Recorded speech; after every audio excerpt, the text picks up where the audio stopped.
It is the Tazmania Kid from Transformers Legacy United, and Sky and I, Captain Kyle, are here to go over this guy, but this is a versus review. So we have the Tazmania Kid. Don't knock him over just because he's furry. We have the Tazmania Kid from Beast Wars 2, the original, to compare back and forth. And we're going to go through both of these, and you get to tell me which one is better. Be right back. So yes, the Tazmania Kid is from Beast Wars 2, but it's actually the exact same toy as the Beast Wars not used on the show, Snarl. Tazmania Kid, it's definitely a Japanese name. They do things like call robots kids, and obviously these Maximals are supposed to be the descendants of the Autobots, so they got an Earth thing going on, because otherwise they wouldn't name somebody Tazmania Kid without knowing what Tasmania was, or Apache for that matter. So I'm gonna go through both of these guys, but first I'd like to open up the Legacy United version. Check it out, this is Core Class, and we're gonna pop him out of his box here. Now I did not open this up ahead of time. I'm figuring it's a Core Class. If I can't figure it out, I'm gonna need to hang up some shit. And just shut down the channel. Well, okay, that's taking it a little too far, but I'll be ashamed if I have that much trouble transforming this guy. But taking the Legacy version out, as you can see, he's there on his cardboard with his tail weapon. Sky seems to like him quite a bit. What do you think, Sky? Yeah, now you're just staring off at other cats. Yes, as someone discovered in another video, I do have more cats than Sky. I also have a shitty piece of paper that I'm getting rid of, but most of them are a little shyer than Sky. But let's snip the Tazmania Kid free of his bonds. Now, I had actually wanted to do this versus a little sooner, but whereas I found the figure for the comparison, I didn't know where his weapon was, and I just found it, so it's time. So I'm assuming you open his mouth to provide more stability, and there he is being overshadowed by Sky. Sky, I love you, but you're blocking the light. Of course, I'm making a mess on the table, but we'll take care of that. Hey, you knocked over the Tazmania Kid. Get over here. So let's put the Tazmania Kid on the turntable of doom and take a look at him in all his very small glory. So you can see he does bear quite the resemblance to the original. He has an arm-mounted tail cannon, and you can see on the back he's got, of course, some similar kibble to the original, but a little bit differently structured because he transforms differently, I'm guessing. And overall, he's a pretty cool looking figure. He is nearly 3 3/4 inches tall, so he's a little guy, but still, he's a nice looking bot. Definitely pays homage to the original. Nice blue eyes, nice red interior to the bottom of his mouth. We'll have to check out the top. So let's go through some posability here. Now, he does have this arm gun, which is very reminiscent of his original weapon, whether he be called Snarl or whether he be called Tazmania Kid. But okay, so there is Tazmania Kid. He does not, as a Core Class figure, have any type of ankle rocker, but his feet are actually good at supporting him, so he can get in some pretty dynamic stances with those. He can very, very easily do a full Jean-Claude Van Damme, though part of his kibble in the back kind of keeps him from putting his crotch all the way to the floor. Ouch. But if you put his hands forward, there you go. And if you put him on 2 chairs, you know. So he's got that posability going for him, which means he can kick forward pretty well, pretty high. Backwards though, because of all the stuff on his back, not going too far. But side kicks are pretty good. And of course you can extend him both legs and it's all good. Sky's getting very excited about this. He can bend his knee, and he's got this kind of knee cover with a spike here, so if he needs someone in the nuts, wow, it's gonna really hurt. Is there swivel? Well, there's a ball joint in there, so the leg does swivel all the way around. Twisting at the waist is not a thing with this figure though. It's pretty solid in the waist area. The arms can go, well, if it wasn't for the kibble in the back, it could go all the way around, but it can go here and here very easily, can go off to the side. So good range of motion there. Now his arms are a little weird, so if you want him to like bend at the elbow and have it look normal, you have to kind of like position his arms so that he bends at the elbow. And his fists or hands twist, and they actually can go in a really ugly, looks like he broke his wrist there type thing, but they swivel all the way around. The lower arm swivels all the way around. So good posability on the arms with all the swiveling. But again, if you want them to have normal elbows, you have to maneuver the arms thusly. Head all the way around. So that's not a problem. He can even look up, because a lot of Transformers are taller than him. And I'm not just talking about the toy, but in the show. And he can look forward, can't really look down. That's all right. I don't like people who look down on others. They're mean. All right, so very cool figure. Now, before we go into his beast mode, let's take a look at the original. And then we'll do a little side-by-side just to see how they look next to each other. Stay there, don't go away. So the original Tasmanian Kid, or Tasmania Kid. I always thought it was Tasmanian Kid, and now it apparently is Tazmania Kid. A little bit, it's like I knew it my whole life, and but then again I thought it was Tigertron and not Tygatron. So I hear things the way I want to hear things sometimes, like many Americans. So there he is, a solid looking figure. He stands on his feet. Haha, that's as bad as a Megatron joke. But he is a little bit tall. He's about 4 inches tall. So not too much bigger, but he is bigger than the new one. He's got the arm cannon right here, which has a little kind of trigger thing here, which we'll talk about in a little bit. He's got a bit of a gimmick, but this plugs into his forearm so he can have an arm cannon just like Megatron. He's that intimidating. You can see he's got very white teeth here, little tongue action. And let's take a look. He, just like the new one, has quite a bit of kibble on his back. So take a look at him from all angles. You can check him out on his backside.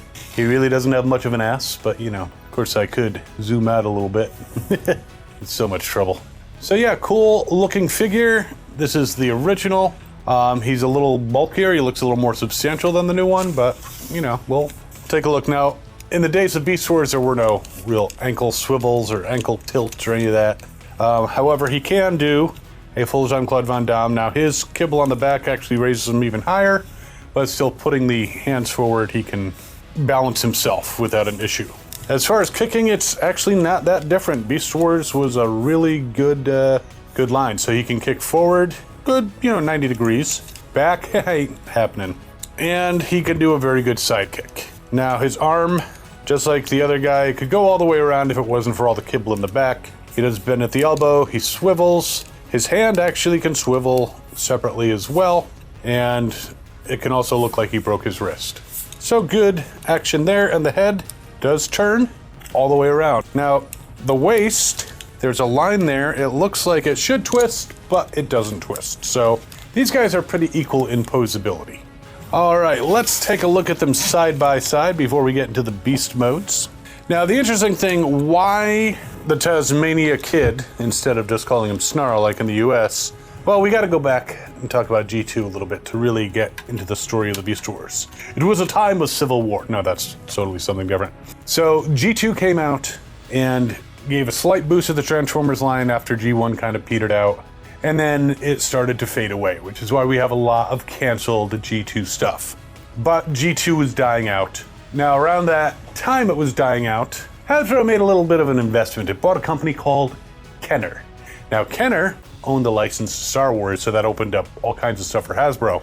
But it also brought on new employees, new ideas. And so they said, hey, Kenner, we have this Transformers line that kind of died out a bit. See what you can do with it. So they came up with the Beast Wars. And between them creating Beast Wars and then the whole Mainframe Entertainment and all their writers and stuff coming up with a really cool show, Beast Wars became a hit. Not with some diehard G1 people who were like, Optimus is truck, not monkey. Yes, Optimus is a truck, not a monkey, but Optimus Primal, he's an ape. Ha! So Japan also got Beast Wars, and they loved it. They thought it was awesome. They're like, all right, 26 episodes, season 1, all right, when do we get more? What do you mean? The next one's gonna be 13 episodes, and it's not gonna be out for a while. Huh, well, we love this. So they decided to create Beast Wars the second, and they used some new molds like the Galvatron and Lio Convoy, and they recolored some molds from G2 to become basically Destrons, and to make more Cybertrons, they used a whole bunch of molds that were produced for Beast Wars but not used on the show, such as Snarl became the Tasmania Kid. Baboom became Apache. They recolored Bone Crusher, and he became Bighorn, which, big horny. They made a diver out of Spit-Ore. A lot of the Predacon molds became Maximals in the Beast Wars II. They had Mantis, they had a whole bunch. So that's where Beast Wars II and eventually Beast Wars Neo came from, because we don't make shows as quickly as them. Anyone who watches anime watches a lot of shows. But that's the tale, and that's how these guys came about. And you can see they're very similar in size, but there is a little bit of a height difference here on the Tazmania Kid. Now, this, I believe, is an actual Tazmania Kid, not a Snarl that I've decided to call that, because I got the Tazmania Kid, I have the card somewhere, I have the packaging. The main difference between these guys is the packaging, because Snarl and the Tazmania Kid are both Maximal Cybertrons. So if you want to get an original Tazmania Kid, you can get either. You can get a Snarl, Beast Wars Snarl, or Beast Wars II Tazmania Kid. The only thing you don't get with the US version is the nice little card and the nice packaging that you can very easily put them back into. I had that, I think it ended up being thrown out. But as you can see side by side, they look very nice. They both have blue eyes on their Tasmanian devil feet. You've got Tasmanian devil feet. I know you're a devil. There's more red on the chest of the new one than on the old one. Slightly darker brown on the new one. You know, this one's more tan, this one's more, you know, almost chocolate, more milky chocolate. But they look very similar. They have different kibble on the back. In fact, so what's interesting is on the newer one, there's legs on the outside, whereas on the older one, they're hidden away a little bit better. So the new one looks a little bit more kibbly. But there they are. The old one's slightly taller. It is time to check out Beast Mode. Right, Sky? He's just like, I want to be on camera. So there is the new Tazmania Kid in his Beast Mode. It's actually a pretty cool Beast Mode. The transformation is actually very clever, though not that dissimilar from the original. And he does have on this bottom, you can actually see the fake jaw and tongue. But on his actual head, you can see he's got the white teeth. Doesn't really have any red inside the mouth, but the mouth can open up very wide. Now, posability-wise, and sorry, his head just, needed to squeeze it a little bit more. I mean, you can move the front legs to and fro, to and fro, to and fro. And the back legs have a little bit of extra, though these, which were his shoulders, plug in, so they don't move, but the back portion of the leg can move, and the hand/paw can also move. Now, as far as weapon storage, it's his tail, so you don't need to worry about any extra weapon storage. But very cool. He's got the brown stripe going down. He's got darker forelegs than, well, the top of his rear legs kind of match that color, but it's a nice mix. Blue eyes, little bitty nose, a very cool animal. All right, let's take a look at the original. Now, the interesting thing with the new Legacy is his arms become his back legs, whereas with the original, the arms were the front legs. Now, the original transformation is a little simpler. I'm not going to say it's any less clever, because it's very similar, and it's what they based the new one off of. And again, you take the tail, shove it up his butthole. And there he is, the original Tazmania Kid in his beast mode. Now, his jaw, like that one, does open. He also has these, like, his heel spikes can come out and be like weapons. They can maybe shoot things or, just add to his biting. As far as posability, you can move his front legs pretty much back and forth and around, and that's pretty much it. The back legs, not really movable, other than folding them under for the transformation, which means I got a little bit of movement here, but, You move him too much and you end up starting to transform him back. But he did have a little bit of a gimmick, because you shove the tail in there and it's got a little trigger, and you put him down. I'm gonna zoom out a little bit, and you're supposed to press the tail and he's supposed to leap forward. Yeah, doesn't really leap forward. The spring was always weak, even in Japan, and he jumps forward and loses his tail, so not a great gimmick. Now, the new Tazmania Kid from tail to nose, actually just about 4.5 inches, whereas the original tail to nose, not quite 5.5 more, but between 5.25 and 5.5. But there they are together on the turntable of doom, and you can see them from all angles. And you can see there's coloration differences. I mean, he does have the stripe on the original one. Looks a little bit more organic.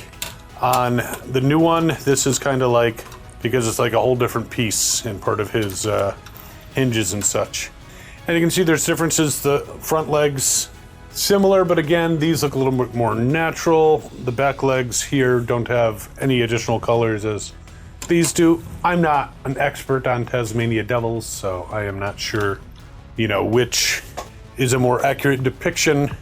But one thing I'll say, on the bottom here you can see that chest, but you can't see the face. Here you can't see that fake chest because it's actually, his chest is the lower jaw, but you can see his face. So unless you turn his head around before you do that, and I didn't think to do that, so there. Now, one really odd thing about the original, other than the fact that he's a Tasmania Kid and a Tasmanian devil who does not spin around at hyperspeed, but an odd thing about him in his robot mode, he still has the tail in the back. I mean, you can't really use it for gun storage because he would be lifted off. But what's weird is here in his crotch area, there's another hole that looks like it can fit this. Now, it doesn't insert that far, but if he wanted to really scare and impress the ladies at the same time, that is a heck of a thing he's got there. I didn't design the toy, I'm just reporting the facts.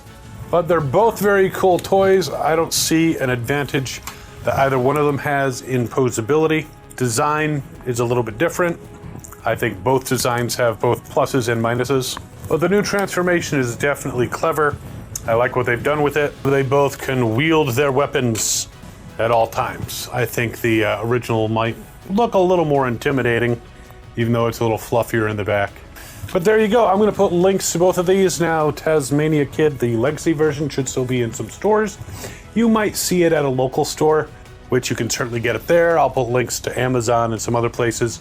This one, you're pretty much going to have to go to eBay. I'm going to put 2 links in the description for you, one to Snarl and one to Tazmania Kid. So if you're very concerned about getting the actual Japanese one and you want the card and the box, then go for the Tazmania Kid. If it's cheaper to get the US original one and you don't care about that other stuff, then get it, because they're exactly the same. And I would definitely like you to put in the comments which one of these guys you think is better. Obviously this guy's a little older and he's unwilling to stand right now. Come on, man. Come on, man. I ain't kidding around, Jack. But there you go. 2 Tazmania Kids just hanging out, up to no good probably. You know kids these days. And yeah, while you're mulling over which one of these guys you want, or, you know, if you want both, you can also check out over here, I have a comparison between the new legacy Lio Convoy, his leader, and the original. And I really hope you're enjoying these as much as I enjoy making these videos, because it's lots of fun and I get to play with toys in front of you guys. And we'll see you next time. As always, have fun and good hunting. Like a devil!